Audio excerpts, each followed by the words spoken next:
Thank you, Admiral Busby. Our principal speaker this morning is the 35th and current Commandant of the United States Marine Corps.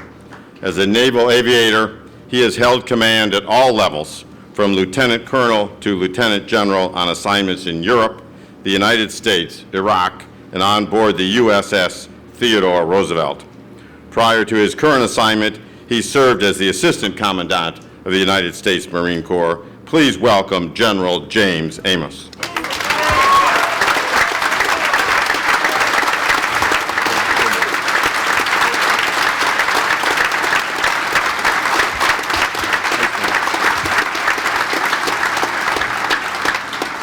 Well, good morning, everybody. A couple of early thoughts before I get into my comments, my prepared comments. First of all, this is your lucky day. I had 10 minutes of remarks prepared, and now that I'm under sequestration, I have to deduct 10%, so I'm only going to give you 9 minutes of prepared remarks this morning.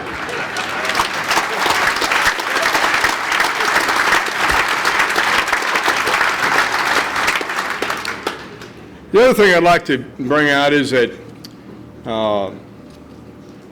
Congresswoman Davis and I have a very close relationship. She's almost like a Catholic priest to me. And so when I confess things to Congresswoman Davis, it's like being in the confessional, ladies and gentlemen.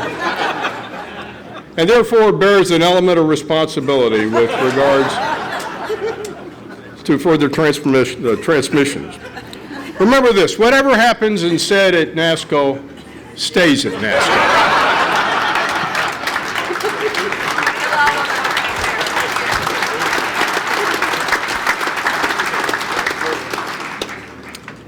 We've got lots of very, very important people up here on the stage, down here in the front. Everybody has been welcomed, so I won't do that.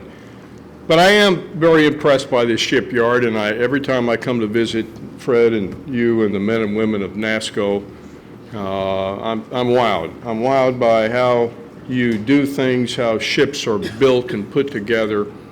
I'm impressed by the fact that they're built either on time or ahead of schedule and either on budget or below budget. So that's a real plus in today's economy, and I applaud your comments about that's the type of acquisition and construction we need.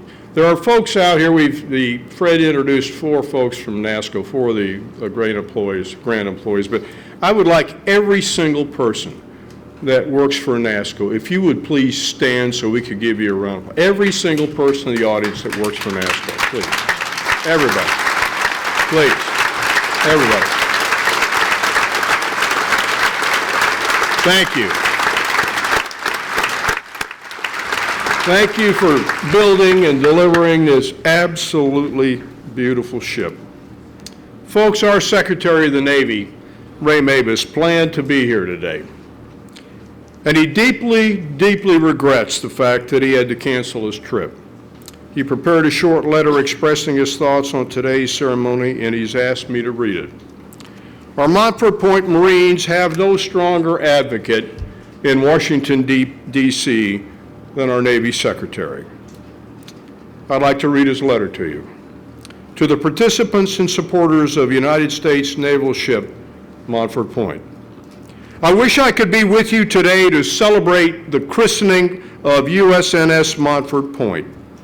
It's a signal event in the life of a ship because once christened, she finally bears the name she will carry throughout her entire life in the fleet. When Jackie Bolden, as this ship's wonderful sponsor, breaks the bottle of champagne on the side of the ship, one of the Navy's great traditions will be complete. Just as I had the great pleasure of selecting the name of this ship, I also selected Jackie as its sponsor. Jackie's husband, the Honorable Charlie Bolden, is a retired Marine Major General, a former astronaut, and now the 12th NASA Administrator. He arrived at his current job after a highly decorated and distinguished 34-year career in the United States Marine Corps. Jackie and Charlie have 2 children, including a lieutenant colonel in the Marine Corps. The Bolden Marines are living legacies of the excellence first demonstrated by those 20,000 African American recruits who arrived at Montford Point Camp in North Carolina between 1942 to 1949. They were forced to train apart from the other Marines, not because they lacked skills or courage or dedication to their country, but simply because of the color of their skin. These recruits were to be dismissed after the war, but because of their exemplary service and their bravery, and because Marines are known for a no-nonsense approach to fighting, that plan was scrapped in favor of a fully integrated Marine Corps.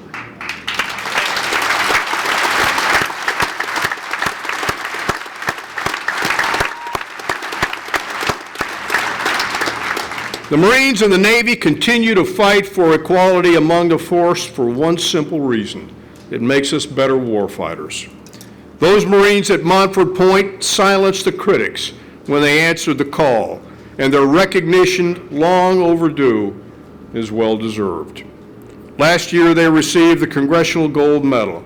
Among other accolades, they will now be represented across the globe by this Mobile Landing Platform, or MLP. She's an incredibly flexible platform that will move our Marines and their vehicles and their equipment from sea to shore and back again.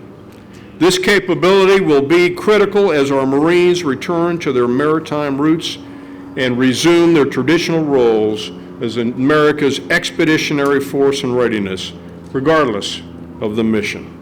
From combat operations to disaster response, MLPs will deliver Marines sooner and safer than ever, improving their effectiveness in all regimes. The ability of Montford Point class ships to fulfill these missions is a testament to the skill and the dedication of the people of General Dynamics NASSCO, some of whom are with you today. USNS Montford Point will serve in our fleet for decades to come. There are sailors and Marines who will sail in her who are yet not born today, but will learn and be inspired by the Montford Point Marines and what they stand for: equality, bravery, and dedication to protecting the rights and freedoms of all peoples, even when their country did not protect their own. To Montford Point, fair winds and following seas. May God bless her and all who sail in her. Semper Fi, Montford Point Marines. Signed, Ray Mabus, Secretary of the Navy.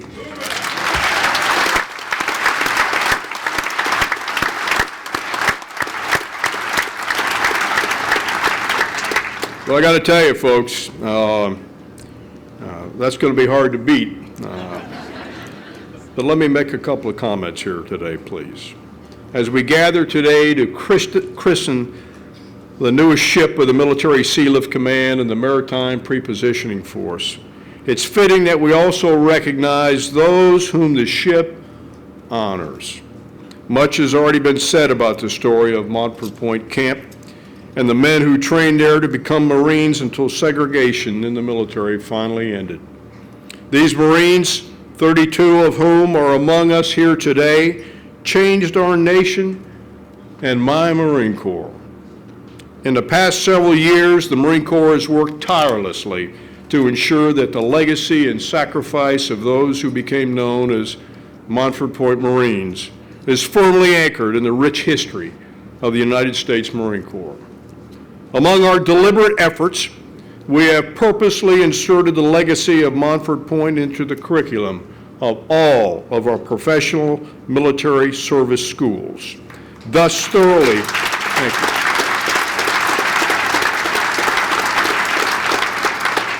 This thoroughly enshrines their documentation into a portion of our legacy for legions of Marines who are yet to come and be born.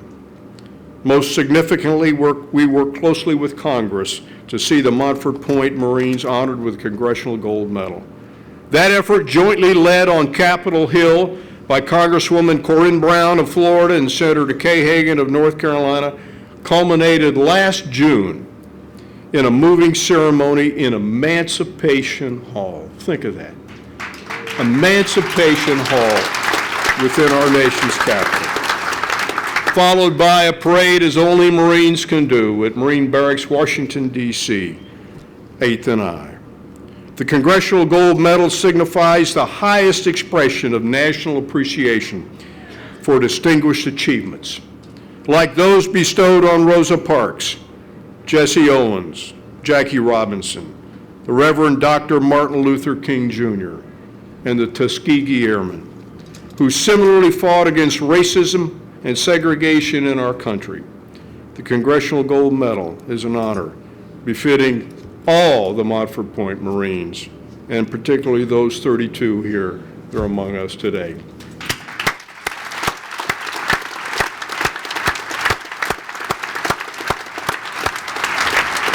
So today we recognize their legacy with another pioneering effort. The mobile landing platform ship you see here today represents a leap ahead in our nation's ability to project power across the world's oceans. As an interoperable pier in the ocean, the MLP will significantly reduce our requirement for foreign ports in which to offload our equipment.